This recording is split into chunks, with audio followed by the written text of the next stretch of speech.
My name is Edsel Ngala. I am a senior at High Tech, and I'm a writer. From a personal standpoint, hip-hop has really grown since its birth in the 70s. A lot of things have changed, but some things stand the test of time, and they always will. And in the words of Afrika Bambaataa, the godfather of hip-hop, those things are peace, love, unity, and just having fun.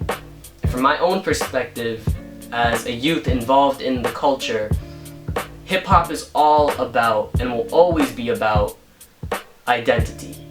There are four main physical elements of hip-hop. There's a fifth element a lot of people don't know about, which is knowledge of self. And knowledge of self is all about identity. When performing any of the four physical elements, knowledge of self always has to be present, because hip-hop is not just a culture, but it's also an art.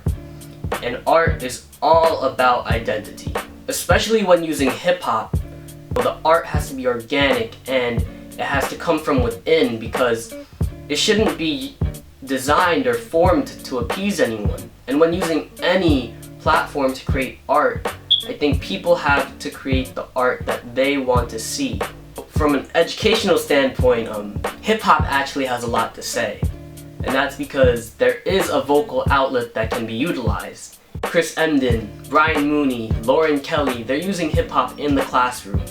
But apart from that, apart from academia, education isn't just about, the classroom and what you learn in it. It's also about learning about the world and yourself.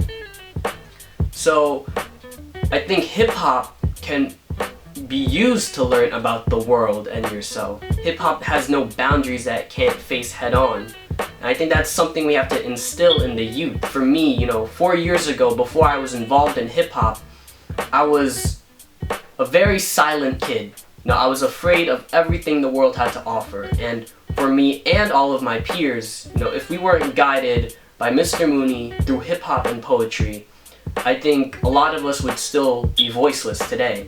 What we have to do as a culture is to steer everyone in the direction of the idea that hip-hop can be used so that you can be intelligent in the classroom, knowledgeable about the world, and familiar with yourself.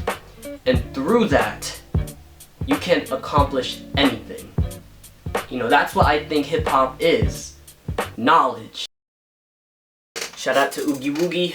This is an excerpt from a poem called Tombstones.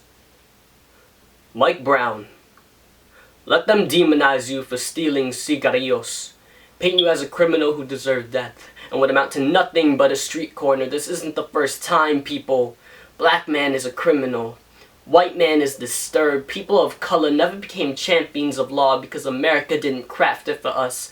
White people can take the law into their own hands and use it as the gun to fire, but when they are invaded by the outcrying marches of inner city brothers and sisters, they use their law as a shield. I guess that gives them a right to murder promised men. Emmett Till was just an innocent boy who found beauty in a white woman even though her people had oppressed him. Eric Garner said, I can't breathe, I can't breathe, I can't. Mike Brown was shot at least 6 times, and that's 6 times too many. Tamir Rice was having the time of his life until they rolled up and ended it. Freddie Gray, Sandra Bland, their last moments are only detailed in police statements. Oscar Grant, I bet his last thoughts to his daughter were, Daddy ain't coming home tonight. Trayvon Martin, he was walking home with the hoodie on.